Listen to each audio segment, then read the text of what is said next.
Give me the word, make it plain and clear to me. Give me the word. It's a light. Give Me the Word, an outreach of Restoration Church. Visit us online at restoredchurch.ca. Now, let's join Pastors Jeff and May Edwards as they bring us a word of encouragement, hope, and restoration for today. Pastor May and I are so thankful that we had the opportunity to have Pastor Henry Hinn with us with an incredible deposit of miraculous healing testimonies. And we really thought that these messages would be a great blessing to all of Northern Ontario and to our friends and partners listening around the world on kfmradio.ca. So enjoy Pastor Henry Hinn. As I began to become mature, I learned the language by mingling with people. I learned how to speak better. And then I gave my life to Jesus. Now, when I gave my life to Jesus, I had 5 disabilities, and I want you to write them down because I bet you can have one of them. My first disability, and you can remember it if you don't need to write because you're very smart. So, number 1, my first disability was my identity. I had none. My identity was 0. Number 2, my fear. That disability of fear was absolutely holding me because I was afraid. Because during my war days, I peed the bed until I was 16 years old. War can create fear. My third ability was to talk, to communicate. I couldn't communicate.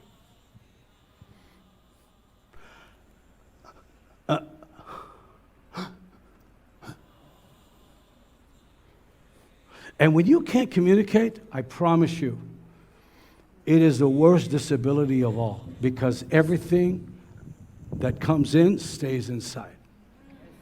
And it can cripple you. That's why it's good to utter words. When the people of Israel when God heard them, you know what? He heard their cry. You have to let it out. And when you can't let it out, it cripples you. That was probably the worst for me. Number 4, to know. I did not know. My people perish. Not people, my people. They don't know. I had no knowledge of knowledge, Pastor.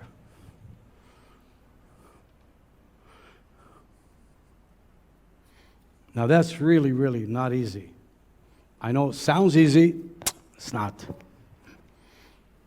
My ability to hold any information was very difficult. Very difficult.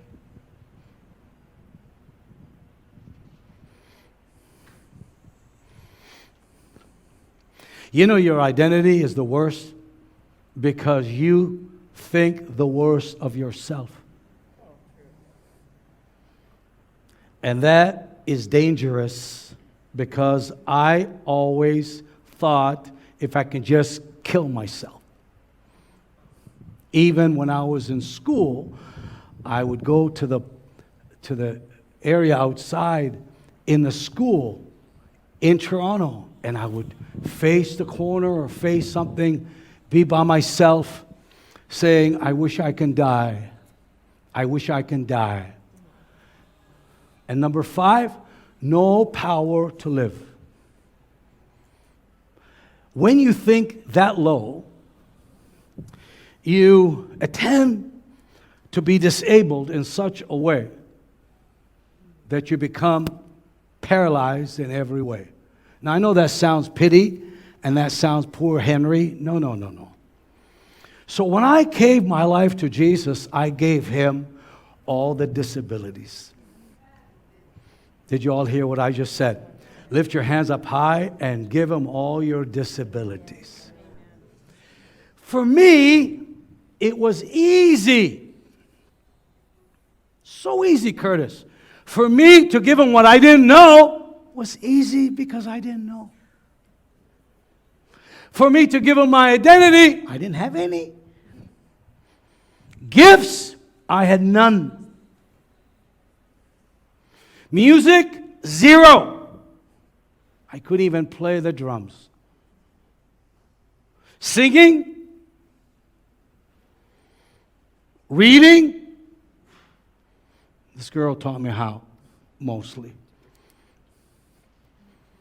So every day I read my Bible. It takes me an hour. What takes my wife 5 minutes.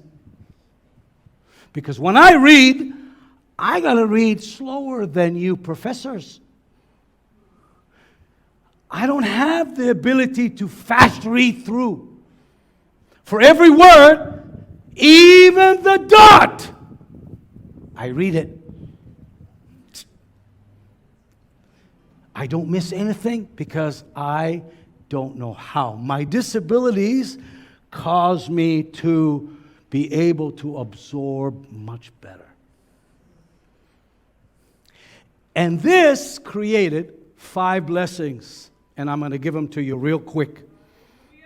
Are you ready now? Lift your hands up high, and I hope you get it.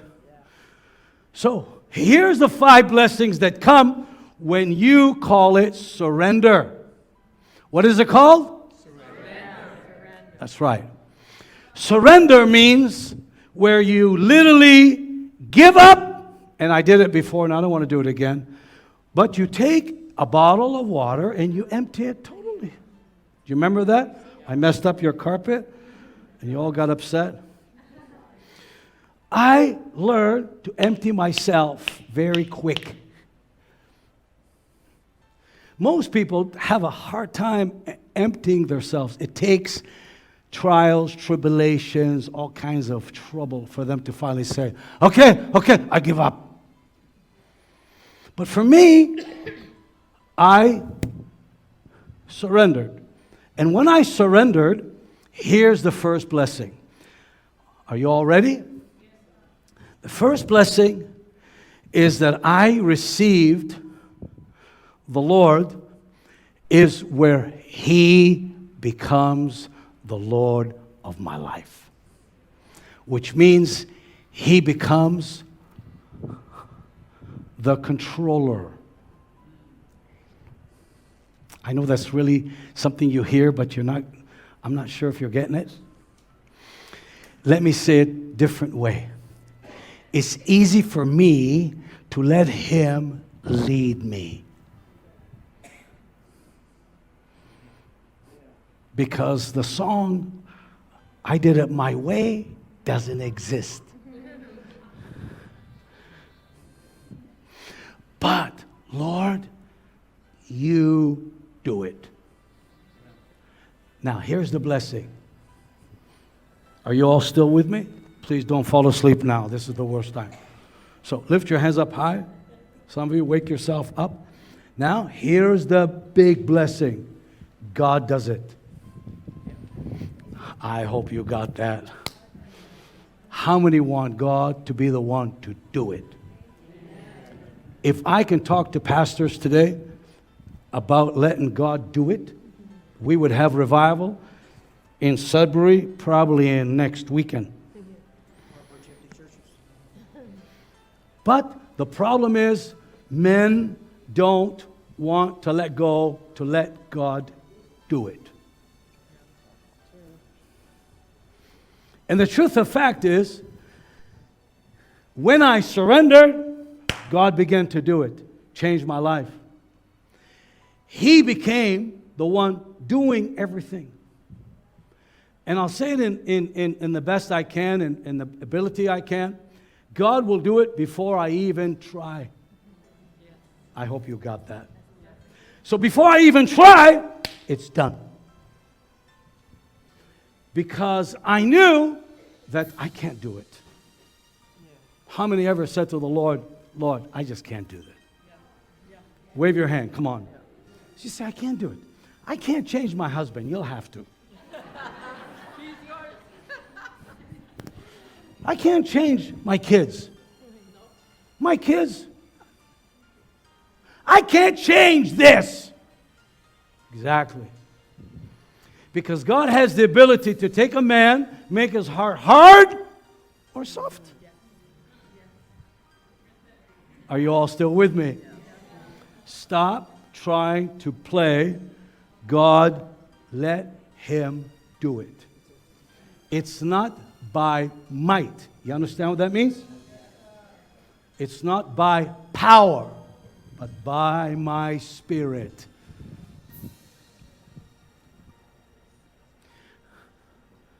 When I got saved, I fell in love with some girl every weekend. And I thought she's going to be my wife. I wanted to get married so bad, somebody to accept me. So I went and found a girl in Benny's service. The only problem is she was in a wheelchair. She was paralyzed, waist down. She wasn't my wife, thank God. But this girl was paralyzed. I'm just giving you a story, okay? Long time ago.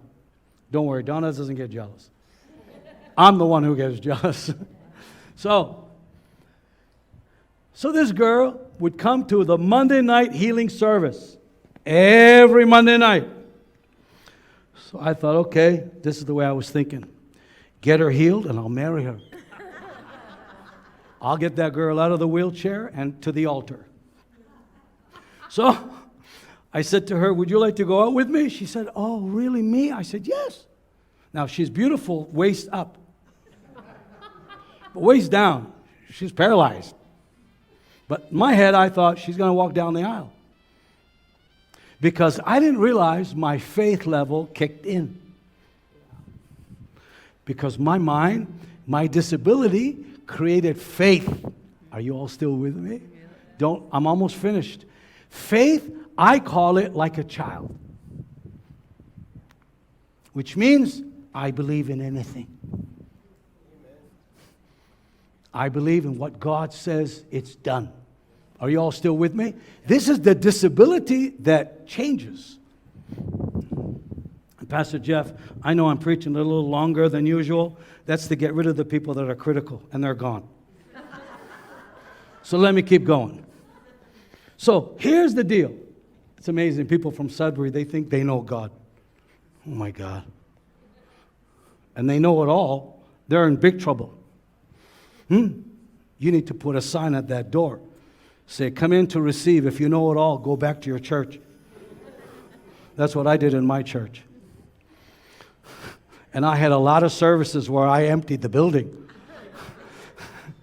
You think I'm joking? Yeah. I had 2,000 people come in the service, and they're like this. Now, I came, and I received from the Lord, and I wanted to give, and they're all like this. Like going to a restaurant. Can you imagine going to Burger King or McDonald's and keep ordering your food drive-through, and the lady doesn't bring the food? Huh? You'd yell, hey, hey! You know, you'd get upset. So, I told the people, get up, please. And they all got up. My wife began to speak in tongues. She knows what I was going to do. I said, everyone, please go back to the parking lot, go to your cars. And I want you, if you want to come, if you want to be here, come back with a smile. So people started leaving the side door. I told my ushers that were ex-gangsters. Everybody obeyed them. They all started going out. And they started coming back in. My wife was not as happy. I said, honey, go with them too. Come on, you go with them and come back. I waited on the platform thinking nobody's coming. I thought for sure they all go home. They came in the church, all of them, and they received from God, and God did mighty miracles. Amen? So this girl who's paralyzed, I bring her to the service. I pick her up. You know, you got a car, muffler so loud. You know what I mean by that? Come joyful noise. Henry's coming with his car. And I had a wire. I know you Cutlass 69. I had a wire that held the doors right here. And I had snow tires all year.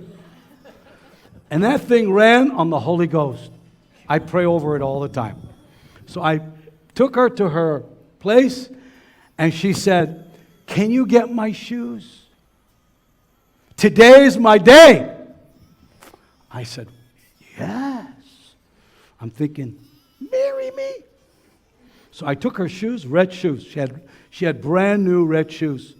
She would bring the red shoes to the service. I settled in the wheelchair, and she put the red shoes next to her wheelchair. And I'm 19 years old. And every Monday night, I would bring those red shoes, put them next to that wheelchair, roll her up. There wasn't like today, wheelchair ramp. I would roll her up, snow, rain, whatever, roll her up and roll her in, put her shoes next to her wheelchair. And my brother would sing, "He touched me, oh, he touched me," and my eyes were always on the red shoes. Because if those shoes go on her, I'm getting married. And that girl, for 2 years, she'd bring her red shoes. I would pick her up every Monday night. She believed that she's coming out of that wheelchair. And so did I. You know, I was so stupid that I believed. So every Monday, put the 2 red shoes next to her wheelchair. And every Monday, I roll her back in a wheelchair. But there was one Monday. Are you all listening? Where there was a man making noise, and he was deaf, and he was distracting my own brother and the church service. So Benny said, "Henry, can you take that man out, please?" So I said, "Me? Yeah, okay. I just got saved. I'll do anything." "Okay, come on, buddy." And he's deaf. He had a bullet still in his back from the war. Old guy, crutches. Took me a while to get him out, but I got him out. And I hear, "Hallelujah!" People are screaming. I run. I said to the deaf guy, "Stay, stay, stay, stay." He didn't hear me. He's going, I said, "No, just stay, stay." And I ran out, and the only thing I remember is that girl who was in the wheelchair was running around everywhere. Now, when I saw that miracle, my disability became full of faith. My fear turned to faith. Lift your hands up high and say, "My fears." Please help me. Say, "My fears can turn to faith." Can you see the disability? That disability that created such fear that I stuttered created faith that declared, that did it. Now, I can tell you many miracles, but it's okay. I don't want to get into myself and the ministry. I will talk about to you. My disabilities turned. When I saw that girl come out of her wheelchair, my mindset changed. I stopped, and began to have, I call it the aftermath. I couldn't sleep at night. I couldn't eat. I couldn't sleep. Can you imagine having this kind of service where you go home and you just can't sleep? Every part of your mind. This is when your will, which your identity, your ability, disability, this is where your will, hear me please, your will becomes easily changed. I call it rebellion goes out the window.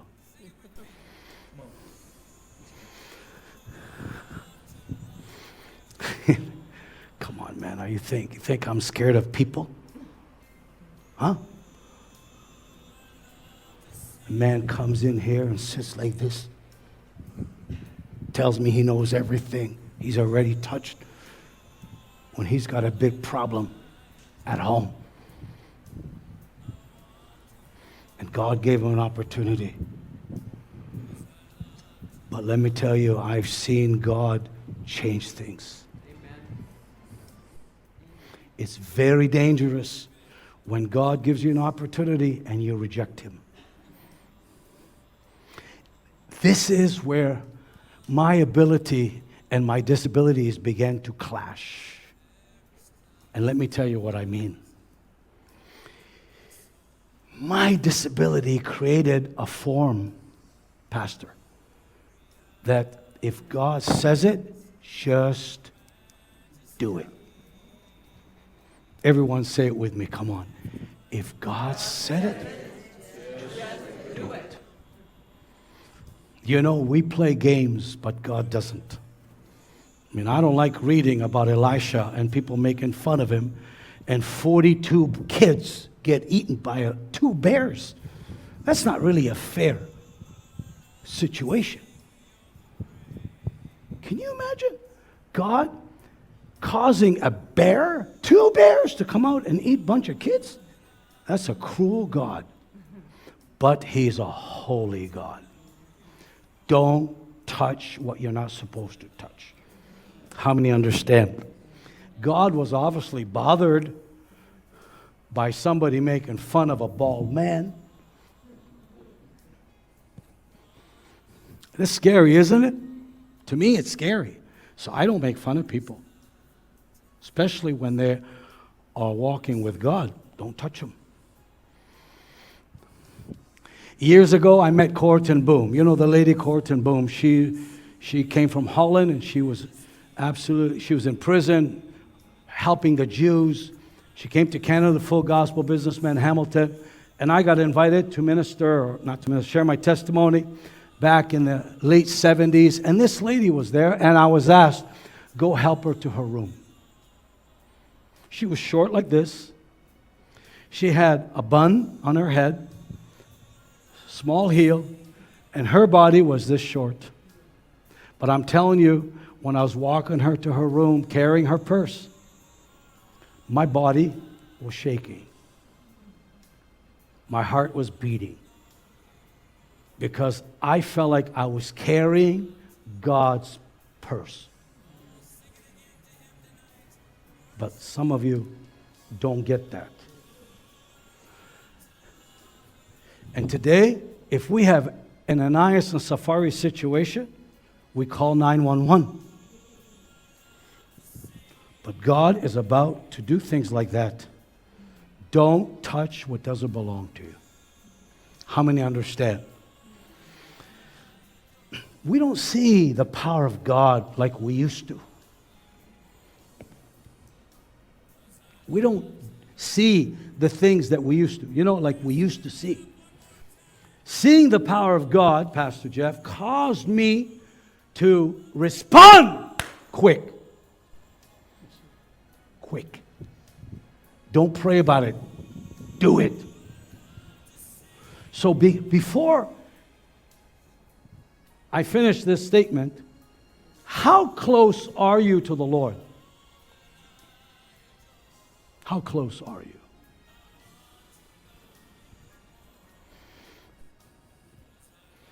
If God tells you, do this, how long would it take you to do it? Your disabilities cause you to move much quicker to do what God says immediately. I knew this word is not going to be easy on some of you. I know I come across tough. Please forgive me, okay? Some of you are the sweetest people. Some of you need a real... But when God tells you to do something, I've learned because of my disability, Pastor Jeff, actually I do it as quick as possible.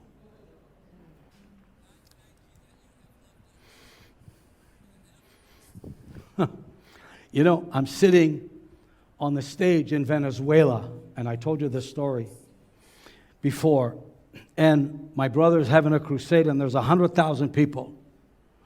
And he gets a letter. I get the letter. I'm supposed to give it to him. And the letter says, if there's no miracles tonight, Benny Hinn and his team, but it says Benny Hinn, going to jail. Now, how would you like to have that here today? Henry, if there's no miracle, you're going to jail. Boy, a lot of preachers will be in jail. So, when I saw that, I was nervous. So I called my mom, who prays, can't speak English, but she knows how to speak to God. So I said, Yamma, Salili, Ahoy, my brother is going to prison if there's no miracle tonight. She says to me, open your ears wider, incline. You've read that before, right? Incline thy ear to my saying. On the other hand, quick. And so I said, Mom, and she says, open your ears and do it quick. Everyone say it with me. Come on, I'm almost finished. If you don't receive, we're going to stay here till 6:30 tonight. So, I'm only joking. Are you ready? I know you're hungry. I'm more hungry than you. Look at this, okay? So, say with me, the quicker I hear, the quicker I do. The quicker I do it. How many want God to do miracles in your life? Amen. How many want Him to trust you? So if He says do it, huh? How many want to be the first one to do it? Come on. That's right. Miracles happen through people who just do it quick. Quick. So I was sitting on the stage, and they're singing, and Spirit of God speaks to me. I honestly tell you, I don't understand it. I was not, but it was clear. Get off the stage. I didn't say why, what. You know, like most of us would say how, why, all the why, all the W's, you know. I just got off the stage and did it. I didn't say, where should I go? What should I do? Who? Is this really you? Give me a confirmation. Send a prophet to tell me if this is really, really, really you. Can you imagine your wife calling you, this is really you. What's your social security number? She gives you that. And then you say, well, I want one more confirmation. When you hear God's voice, you don't ask for His ID. Thank you for listening to Give Me the Word. We'll pick up where we left off on tomorrow's program. In the meantime, if you're in need, call or text 705-805-6441. And as Pastors Jeff and May always say, Jesus is risen, victory is assured. Give me the word. Thank you for tuning in to Give Me the Word. For more faith-building messages and resources, visit us online at restoredchurch.ca. Remember, Jesus is risen. Victory is assured.